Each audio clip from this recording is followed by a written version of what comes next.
Bendecidos con toda bendición, bienvenidos a este programa Verdades del Reino, el programa que le dice las verdades que no le dice el sistema religioso. Vamos a analizar un tema hoy, yo creo que lo podemos dividir en dos partes este tema. Lo he titulado Salvos como por fuego, salvos por el fuego. Esa gente que habla Pablo allí en Corintios, que dice que la obra perecerá, sufrirá pérdida, pero el tal será salvo. Salvo como por fuego, como quien escapa de un incendio. Bueno, un poco engripado, pero aquí estamos cumpliendo con el deber. 1 Corintios 3:10. Mira lo que dice 1 Corintios 3:10. Conforme a la gracia que me ha sido dada, conforme a la gracia de Dios que me ha sido dada. Oiga, ¿a quién se le dio la gracia? A Pablo. No se le dio a Pedro, no se le dio a Juan, no se le dio a Santiago, no se le dio a ninguno de los apóstoles. Solamente a Pablo fue el que se le dio la gracia. Este misterio y este ministerio de la gracia se le dio a Pablo. Ok, tenemos que tener eso en cuenta entonces. Conforme a la gracia de Dios me ha sido dada, yo como perito arquitecto puse el fundamento. ¿Quién puso el fundamento? ¿Quién puso el fundamento de la gracia? No fue Jesús, no fue Pedro, no fue Juan, no fue nada. El que puso el fundamento de la gracia fue Pablo. Ahí dice. Esto es duro para entender. Esto es duro para que un religioso lo acepte, porque ellos lo leen pero no lo aceptan. Un religioso no puede aceptar de que la gracia se le dio fue a Pablo y de que el que puso el fundamento para la gracia fue Pablo. Es más, Pablo dice allá en Hebreos 6, dejen esos rudimentos de la doctrina de Cristo. Claro, esos rudimentos de la doctrina de Cristo habían que dejarlo, ya eso estaba obsoleto. Eso es difícil de entender para un religioso. Nosotros los que estamos en esta verdad del reino, que ya hemos transicionado a este nuevo conocimiento, que estamos con la mente de Cristo, para nosotros es fácil entender esto. Entonces mira lo que dice el apóstol aquí. Conforme a la gracia que me ha sido dada, yo, Pablo, como perito arquitecto, puse el fundamento. Y otro que edifique encima. O sea, Pablo dice, yo pongo el fundamento de la gracia. Y ustedes verán a ver cómo edifican. Si quieren mezclar gracia con ley, mézclenla. Ustedes verán a ver. Eso es problema de ustedes. Yo cumplo con poner el fundamento de la gracia.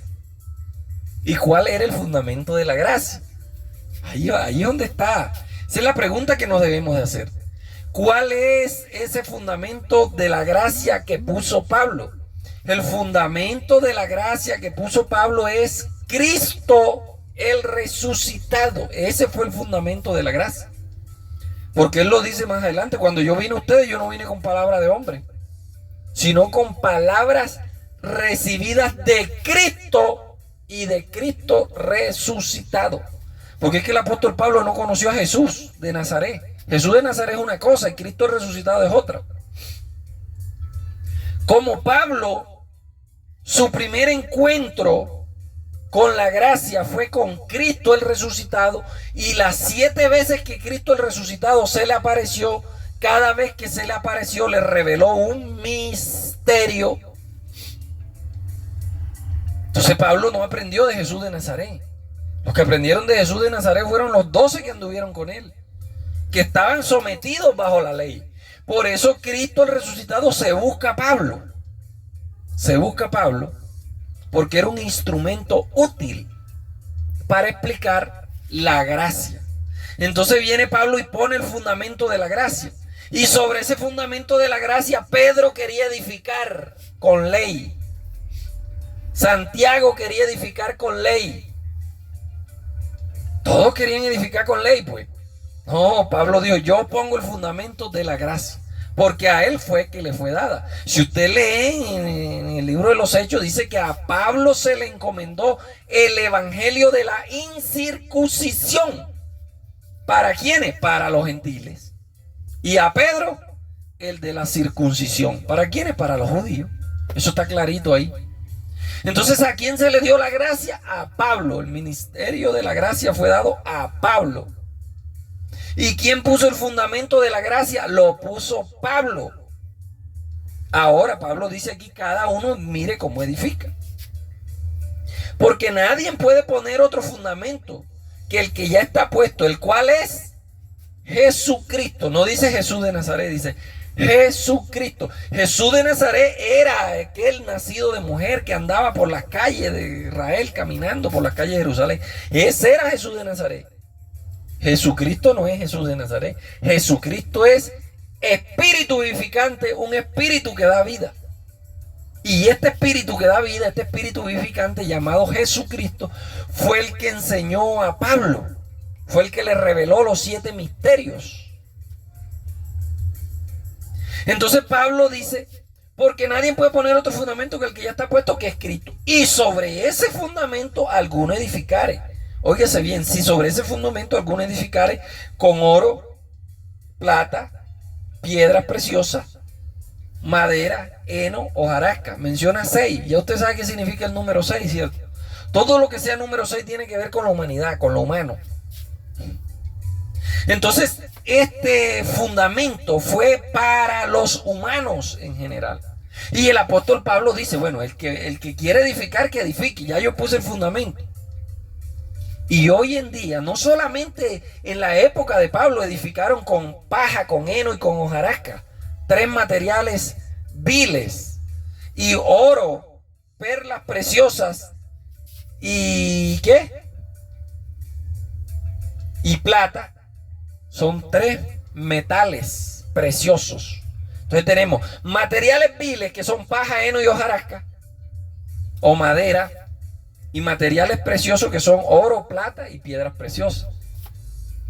Mire la diferencia. La madera, el heno y la hojarasca, cuando viene el fuego, ¿qué pasa? Se queman. Pero el oro, la plata y la piedra preciosa, cuando viene el fuego, ¿qué pasa? Se purifica cada día más y queda más pura cada vez. Entonces, analicemos esto aquí, lo que Pablo está diciendo. Porque Pablo, a mí me gusta cómo Pablo enseña, porque es que Pablo no está con esa mediocridad con que el sistema religioso nos enseñó a nosotros. Que nosotros teníamos que ser así, como creernos lo menos, lo que, ay no, yo no puedo tener más concepto de sí mismo del que debo tener. El sistema religioso nos enseñó a tener una mente mediocre, una mente pobre, una mente miserable. Pero el apóstol Pablo no. El apóstol Pablo nos enseña a nosotros a que debemos de ser excelentes en todo. Y que debemos de ser los mejores en todo.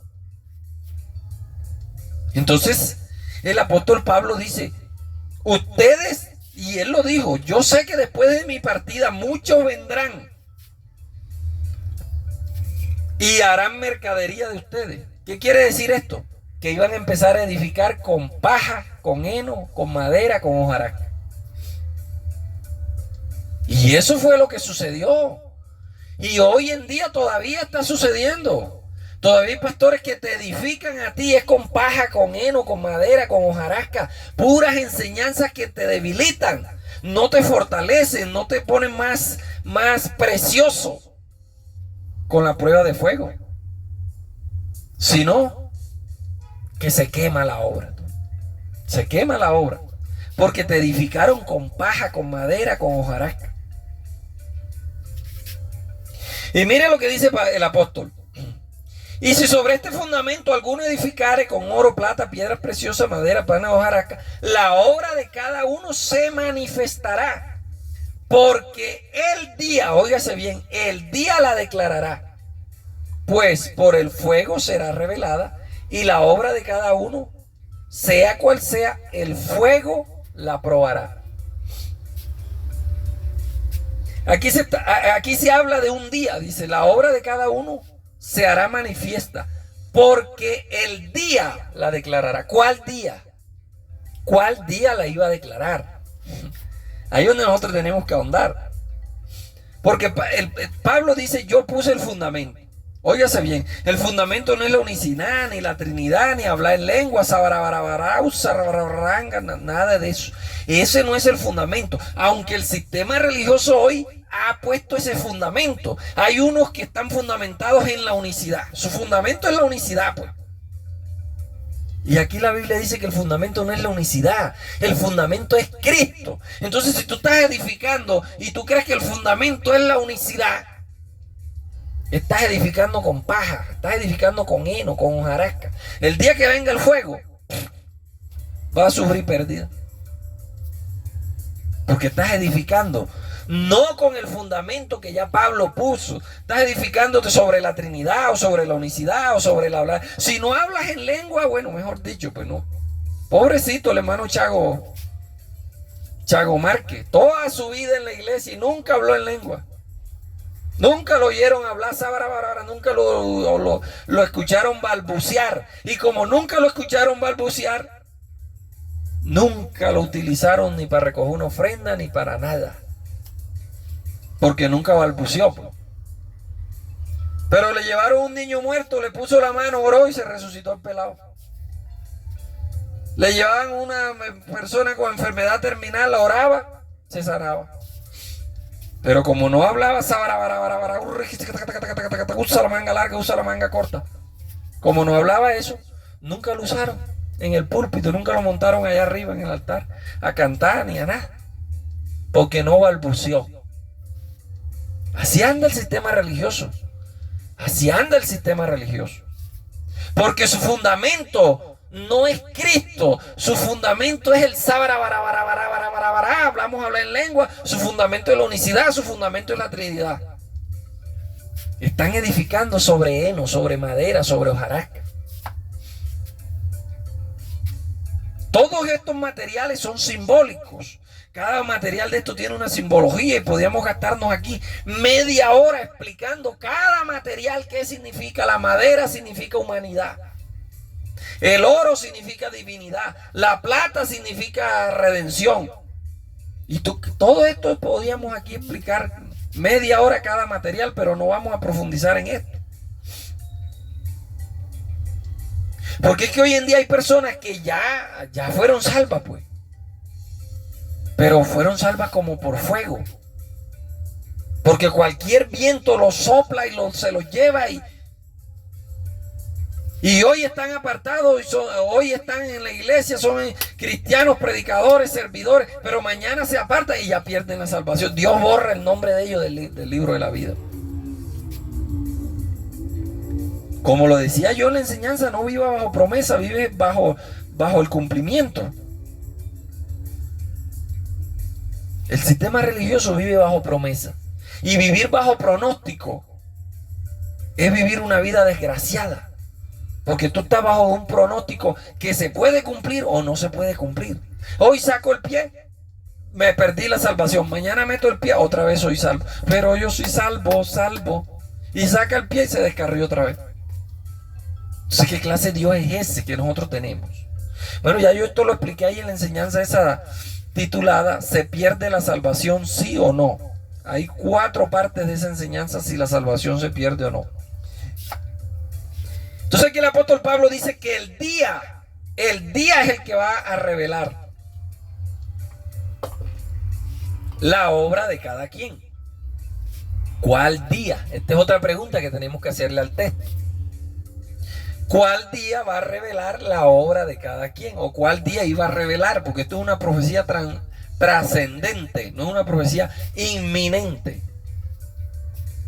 ¿Cuál día? Ustedes tienen que entender, conocer las 3 clases de profecías que hay. Profecía trascendente, inminente, profecía directa, indirecta. Bueno, se dividen en varias. No tengo tiempo. No he tenido el tiempo para sacar una enseñanza explicando las clases de profecías que se dieron, que hubieron en el Antiguo Testamento, y las clases de profecías que se dieron en el Nuevo Testamento, y la clase de profecías de hoy en día. Algún día haremos una enseñanza sobre esto. Entonces aquí nosotros podemos ver que la profecía era esa, que el día iba a revelar la obra de cada quien. El día iba a revelar la obra de cada quien. ¿Cuál día? ¿Cuál día? Vamos a leer aquí en San Juan 9, 4. Dice, mas es necesario hacer las obras del que me envió, entre tanto el día dura. La noche viene cuando nadie puede trabajar. Yo también tengo una enseñanza de esta hablando acerca de cuál era esa noche que venía en la cual nadie podía trabajar. Pero esa enseñanza no la he podido transmitir, no la he podido grabar, la tengo solamente ahí en la agenda. Es necesario hacer las obras de mi Padre que me envió mientras el día dura. La noche viene cuando nadie puede trabajar. ¿Cuál era esa noche a la que se refería aquí el apóstol? Todo eso lo tenemos por ahí anotadito. Algún día estaremos dando esta enseñanza.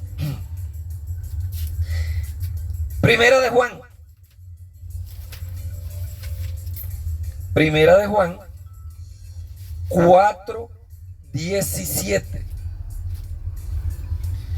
En esto se ha perfeccionado el amor en nosotros, para que tengamos confianza en el día del juicio.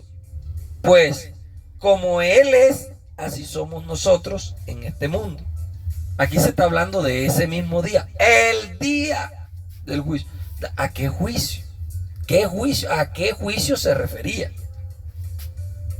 Iba a haber un día en que iba a venir un juicio. Y ese día iba a declarar la obra de cada quien. Y así sigue sucediendo, vuelvo y repito, porque es una profecía trascendente. Judas 1:6. Y los ángeles que no guardaron su dignidad, sino que abandonaron su propia morada, los ha guardado bajo oscuridad en prisiones eternas para el juicio del gran día. ¿Cuál era el juicio del gran día? Todo esto nosotros tenemos que tenerlo claro. Bendecida Eva Vargas, está por ahí conectada, mi amada.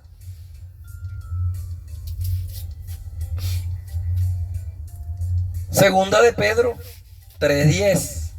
Segunda de Pedro 3:10. Vamos hoy con calma.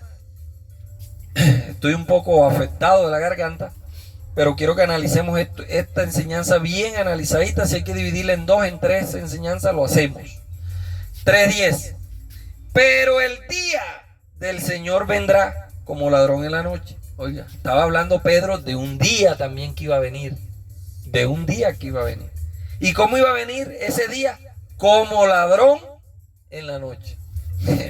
Esta es otra enseñanza. Ya Él vino como ladrón en la noche. Ya Él vino como ladrón en la noche a tu vida y a mi vida. 3:8. Mas, oh amado, no ignoréis esto, que para el Señor un día es como 1000 años y 1000 años es como un día. Entonces nosotros tenemos que analizar este versículo. Bendecida Teresa Corso, está por ahí también conectada, mi amada, la paz sea contigo, qué bueno. Entonces mire, un día para el Señor es como 1000 años y 1000 años es como un día. Entonces un día, ¿cuántas horas tiene? 24 horas. Y una hora tiene 60 minutos. O sea que para el Señor un día son 40 años. 4 por 6, 24. Para el Señor un día son 40 años.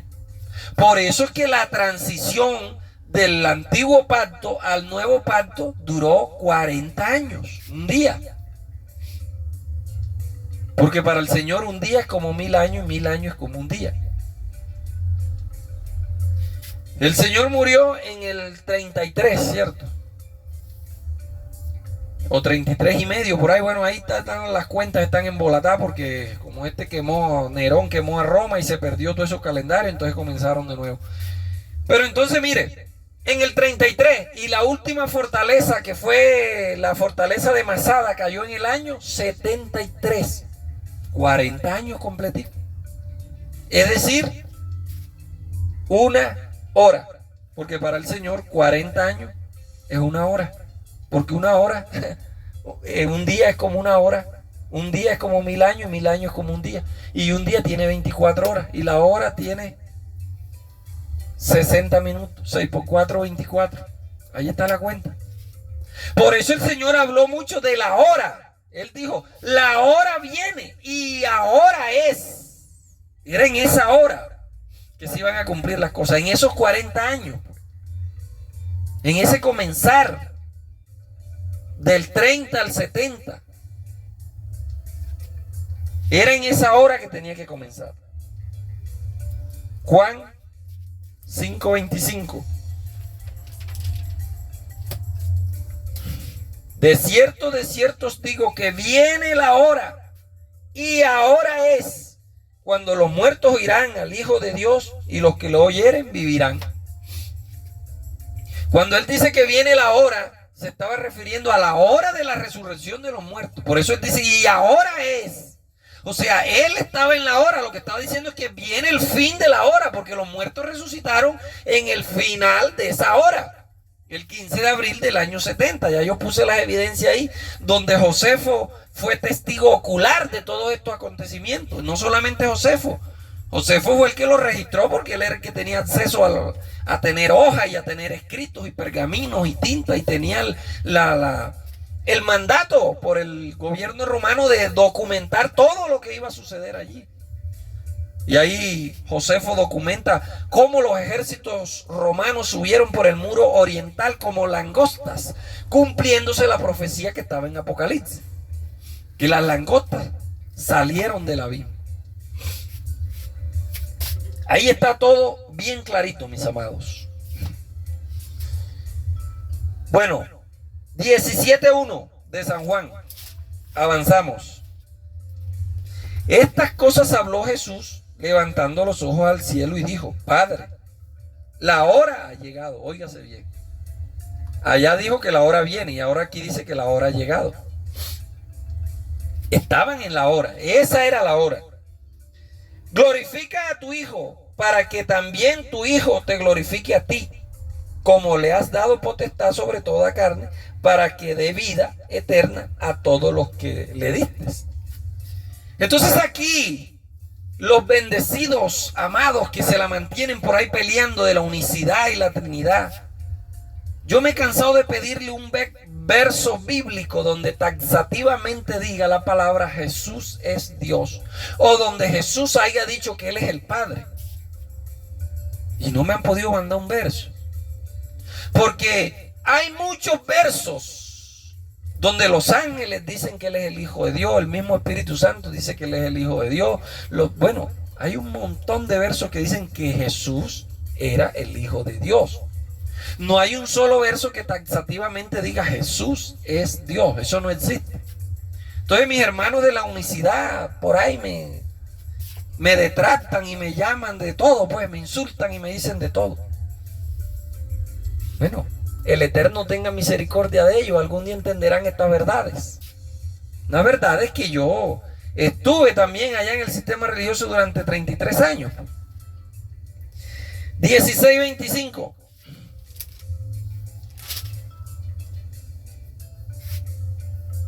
Estas cosas os he hablado en alegoría.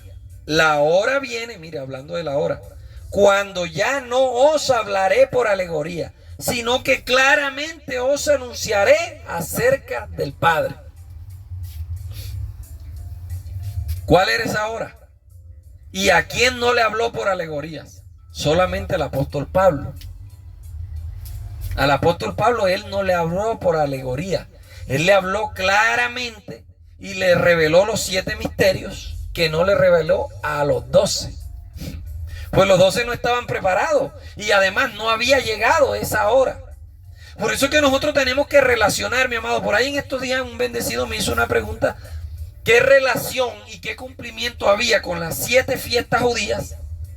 Y entonces yo le dije, bueno, eso es una buena pregunta, porque todos los acontecimientos que acontecieron cuando Jesús estaba acá con sus apóstoles fueron basados en esas fiestas judías. Y cada una de esas fiestas judías el Señor le dio cumplimiento y le dio fin. Él fue el Cordero Pascual, le dio fin a la celebración de la Pascua. Él puso fin a la Pascua porque Él era el sacrificio perfecto, Él era el Cordero Pascual. La otra fiesta de las trompetas, creo que fue, se cumplió en la cruz. La otra, no, en la cruz no, la fiesta de las trompetas se cumplió cuando Juan el Bautista lo bautizó, que se oyó una voz en el cielo que decía, este es mi hijo amado, y bueno, y ahí, y yo les voy explicando cada uno de estos cumplimientos de las 7 fiestas. Sería bueno hacer una enseñanza de eso. ¿Cuándo se cumplió la fiesta de los panes sin levadura? Bueno, la fiesta de los panes se cumplió ahí en el Pentecostés, pues. Y así sucesivamente. Cada una de estas cosas, recordemos que eso era sombra de lo que habría de venir. ¿Y qué era lo que habría de venir? Cristo era lo que había de venir. Venido Cristo ya se cumple todo. Si todo no se cumplió con la venida de Cristo, entonces tenemos que estar esperando otro Cristo. Porque el que vino no fue capaz de cumplir todo. Pero como nosotros en estas verdades del reino sí sabemos que Él cumplió todo, descansamos tranquilos. Nos pasa como dice ahí en Proverbios: esperanza que se demora es tormento del alma, pero deseo cumplido. Nosotros tenemos el deseo cumplido, ya nosotros sabemos que todo se cumplió, por eso reposamos tranquilos, pues descansamos en Cristo. Entonces hoy, si allá en el salón de reunión, en donde tú reúnes, que ellos le llaman a ese salón iglesia, vuelvo y repito, iglesia eres tú y soy yo, nosotros somos la iglesia. Nos congregamos en un sitio como iglesia que somos, no nos congregamos en la iglesia.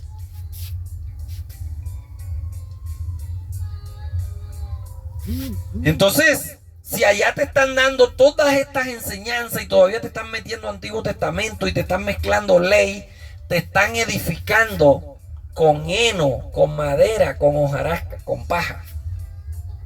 Te están edificando con paja. Entonces cuando venga el fuego, nada, no vas a aguantar. Cuando venga la hora de la prueba de fuego sobre ti, no la vas a aguantar. Y por eso es que usted lo ve por ahí, como dice el sistema religioso. Bueno, y el hermano fulano, no, él anda apartado, se apartó. ¿Por qué se apartó? Porque su vida fue edificada con heno, con paja, con hojarasca, con madera, y llegó la hora del fuego y ¡fum!, se lo llevó. Son personas que han sido salvas, pero como por fuego. No han sido salvas en su plenitud, como nosotros, que hemos sido salvos plenamente, pues, con todo. Porque es que el reino de Dios es justicia, gozo y paz en el Espíritu. El reino de Dios no es algo por allá que va a venir y que una culebra y que, bueno, y ese poco cuento que nos han metido. Ese no es el reino de Dios. El reino de Dios es justicia, gozo y paz en el Espíritu. No es físicamente, no es materialmente. Entonces, si en tu llamada iglesia te están edificando con paja, con heno y con hojarasca, viene el fuego y sufre gran pérdida. Eso es lo que dice Pablo. Sufre gran pérdida. Por eso entonces, y el hermano fulano, no, él anda apartado, él se apartó. Ese es el decir de ellos. ¿Por qué se apartó? Porque fue fundamentado sobre paja, sobre heno y sobre hojarasca. Cambio nosotros, los que estamos en estas verdades del reino, estamos edificados con plata, con oro, con piedras preciosas. Viene el fuego, viene la prueba, viene lo que sea. Nosotros nos purificamos cada día más.